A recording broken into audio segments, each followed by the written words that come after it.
The video is intended for people who are not familiar with esports. Maybe they just don't know what this means or don't understand its significance. So let's start now. Although many people have heard of the concept of esports, but the commonplace question is what the definition of esports is.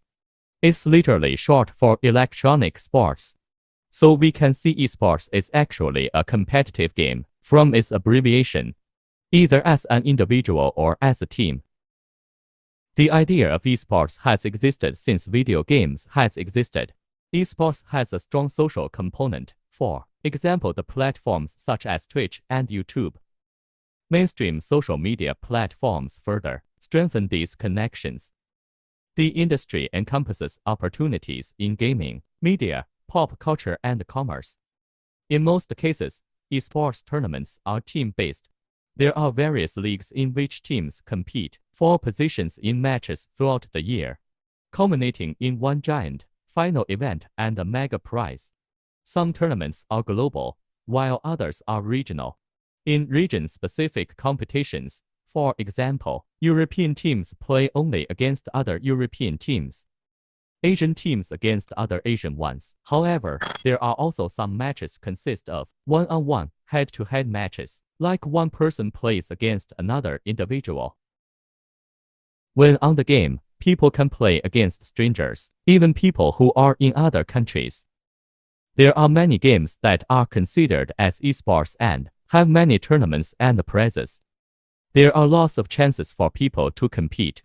However, many games tout themselves as an esport, but if they don't gain traction, their competitive scene is not strong. This could make or break the reputation of a game. All these people who are really committed and spent all this time in this sport, they should be recognized for what they do for representing us. See on the collegiate. See you saying we need to make a team and make it legit. There have always been people who chose to escape the monotony of the real world by immersing themselves in fantasy. The difference is that those people used to be called nerds, but now they're called stars. During the cheers of many people echo throughout a World Cup stadium, made it that gaming was finally getting its Woodstock moment, rather than a marginalized subculture that parents refused to understand.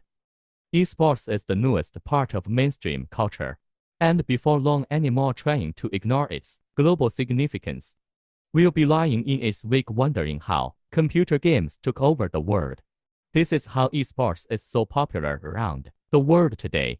Many young people learned about and fell in love with this sport. They aspired to become a new star in esports. Since this can be a lucrative career, many young people might want to pursue this to live in the dream.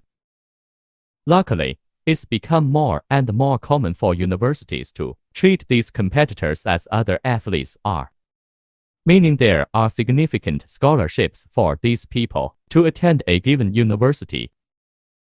So in a nutshell, esports is a billion-dollar industry, and one that you will likely see more and more of, since it has got more mainstream coverage. Esports is not a sport of future anymore, it's a sport of today. Esports is growing faster than any other industry.